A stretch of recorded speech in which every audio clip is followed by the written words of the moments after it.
अगर समय पर ना कहना सीख लिया होता तो आज जिंदगी का किस्सा कुछ और ही होता। दोस्तों, बहुत बार क्या होता है कि इंसान को ना हाँ कहने की बहुत बड़ी बीमारी लग जाती है। बहुत से इंसान ऐसे होते हैं जो किसी को ना कर ही नहीं पाते, और ऐसे इंसान अपने आप को ना समाज के अंदर, परिवार के अंदर, जिंदगी के अंदर कहीं भी एडजस्ट नहीं कर पाते।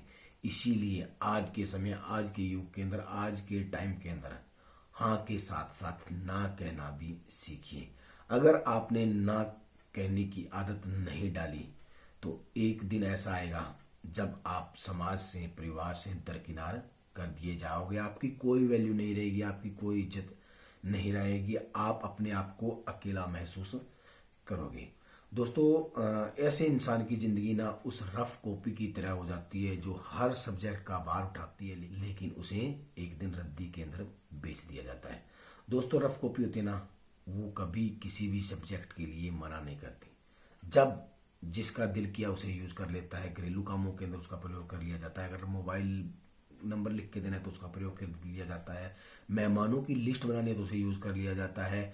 लेकिन जिस दिन वो भर जाती है, यानी कि उसकी हाँ कहने की जो लिमिट होती है वो क्रॉस हो जाती है, वो ना कर देती है, उसे उस दिन उठाकर फेंक दिया जाता है। और यही हाल उस इंसान का होता है जो हर बात पर हाँ कहता है। दोस्तों, इंसान क्या सोचता है कि अगर मैंने उसे ना कह दिया तो वो नाराज हो जाएगा, अगर उसे ना कह दिया तो वो रूठ जाएगा, यार वो क्या सोचेगा मेरे बारे में। और इसी संकोच के अंदर वो हर बात पर हाँ कहता रहता है, और लोग उसकी इसी कमजोरी का फायदा उठाते हैं। कई बार क्या होता है कि कुछ लोग वो काम कर सकते हैं, लेकिन वो सोचते हैं कि ये काम इससे करवा लेते हैं, यार ये मना तो करेगा नहीं, और इसी तरह लोग उसका फायदा है वो उठाते रहते हैं। इसीलिए हाँ के साथ साथ ना का तालमेल है ना, वो जिंदगी के अंदर बनाकर चलो, क्योंकि ये जिंदगी आपकी अपनी है। एक दिन ऐसा आएगा जब आपकी लिमिट है ना वो क्रॉस हो जाएगी, आपको मजबूरी के अंदर ना कहना पड़ेगा। और जिस दिन आप मजबूरी के अंदर ना कहोगे ना, आप दरकिनार कर दिए जाओगे। आपको लोग बुलाना छोड़ देंगे, आपसे मुंह फेरना शुरू कर देंगे। आपको ऐसा लगेगा ये मुझसे रूठ गया, ये मुझसे नाराज हो गया। दोस्तों, ऐसे इंसान अगर नाराज होते हैं तो होने दो। जिस इंसान को आपके टाइम की वैल्यू नहीं है, आपकी वैल्यू नहीं है, आपकी कदर नहीं है, ऐसे इंसान अगर रूठते हैं तो रूठने दो। उन इंसानों को अगर आप 100 बार हाँ कहोगे और अगर एक बार ना कह दिया तो वो रूठेंगे ही रूठेंगे। इसलिए उन्हें पहली बार में ही ना कह दो। आपकी अपनी जिंदगी है यार, आपने भी तो जीनी है। दोस्तों, परिवार के अंदर एडजस्ट होने के लिए, समाज के अंदर एडजस्ट होने के लिए ना हाँ और ना का तालमेल बहुत जरूरी है। कई बार क्या होता है कि बहुत से लोग ऐसे होते हैं जिनकी इसी हाँ कहने की बीमारी के अंदर उनकी घर के अंदर वैल्यू है वो खत्म हो जाती है। घर के अंदर लड़ाई झगड़े रहने लगते हैं, क्योंकि उस इंसान को हाँ कहने की आदत है। अगर आज घर पर कोई काम है, घर पे कोई फंक्शन है, बच्चों के साथ कहीं जाना है, माँ बाप का कोई काम करना है, लेकिन किसी बाहर वाले ने कह दिया कि ये काम करो, मेरे साथ चलो, वहाँ घूमने जाना है, यहाँ जाना है, और हमने हाँ कह दिया, तो परिवार के काम छूट जाएंगे, घर वालों के काम है वो छूट जाएंगे, और घर के अंदर लड़ाई झगड़े। इसलिए दोस्तों, जहाँ पर आपको लगता है कि यहाँ पर मुझे ना कहनी चाहिए, यहाँ पर ना कहने से मुझे ये फायदे हो रहे हैं, हाँ कहने से मुझे ये नुकसान हो रहा है, वहां पर आपका ना कहना बहुत ज्यादा जरूरी है। आपकी जिंदगी सबसे पहले है। अगर आपको लगता है कि किसी दूसरे को हाँ कहने से मुझे कोई फायदा नहीं है लेकिन मुझे नुकसान जरूर हो रहा है, वहां पर ना जरूर कहें।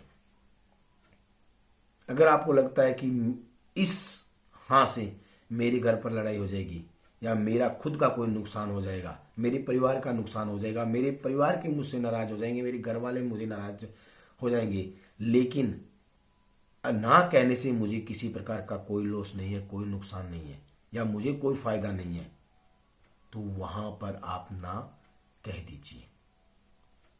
क्योंकि आपकी अपनी जिंदगी है, आपकी खुद की जिंदगी है, खुद का परिवार है, आपने खुद ने जीना है। लोगों के लिए कब तक जियोगे? कब तक दूसरों की हाँ में हाँ मिलाते रहोगे? दोस्तों, जिस दिन, जैसे कि रफ कॉपी का मैंने कहा, जिस दिन आपकी लिमिट क्रॉस हो जाएगी, कोई नहीं पूछेगा आपको। आपको लोगों की हाँ की जरूरत होगी। आप चाहोगे मैं उनकी मुंह से हाँ सुनूं, तरस जाओगे आप लोगों से हाँ कहने की, हाँ सुनने के लिए।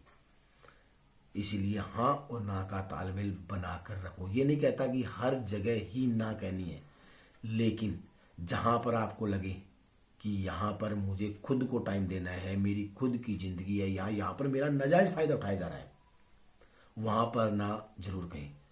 क्योंकि ऐसे इंसान को लोग ना वेला समझ लेते हैं, फ्री बंदा समझ लेते हैं कि यार ये तो फ्री बैठा है, इससे काम करवा लेते हैं। आपका नाजायज फायदा उठाना शुरू है ना, वो शुरू हो जाता है। कुछ लोग वो काम खुद कर सकते हैं लेकिन सोचते हैं यार उससे करवा लेते हैं, वो फ्री तो बैठा है, वो मना तो करेगा नहीं। आपकी यही मजबूरी है ना, लोगों की एक ताकत बन जाती है। वो उसे अपना एक हथियार बना लेते हैं कि चलो यार ये काम उससे करवा लेते हैं। कोई फंक्शन चल रहा है, कोई समाज के अंदर कोई धार्मिक आयोजन है या कोई सामाजिक आयोजन है, कोई भी काम चल रहा है, आप अपने घर बैठे हो, आपको पूछा भी नहीं गया, लेकिन वहां पर किसी चीज की जरूरत पड़ गई, सबने मना कर दिया, सबने कह दिया कि यार मुझसे नहीं होगा, मुझसे नहीं होगा, मुझसे नहीं होगा। उस समय उन वहां पर बैठे लोगों को आपकी याद आएगी, यार उसे कह देते हैं, वो मना नहीं करेगा। आपको कॉल की जाएगी, यार यहाँ पर ये सामान लेकर पहुंचो, और आप उन्हें मना नहीं कर पाओगे। दोस्तों, जहां पर आपकी वैल्यू भी नहीं है, जहां पर आपको पूछा भी नहीं जाता, वहां पर भी आपको उस काम के लिए याद किया जाएगा। इसीलिए दोस्तों, हाँ और ना का तालमेल बनाकर रखो, ना कहना सीखो। अगर मैंने भी समय रहते ना कहने की आदत है वो डाल ली होती तो मुझे आज ये वीडियो बनाने की जरूरत नहीं पड़ती। अगर आपको जिंदगी के अंदर कामयाब होना है, कहीं ना कहीं स्टैंड होना है, अपनी जिंदगी खुद जीनी है, अपने परिवार के लिए जीनी है, तो ना कहना सीखिए। और दोस्तों, अगर इस वीडियो को देखने के बाद आपको भी ऐसा लगा है कि हमें भी ना कहना सीखना चाहिए, तो प्लीज कमेंट करके जरूर बताएं।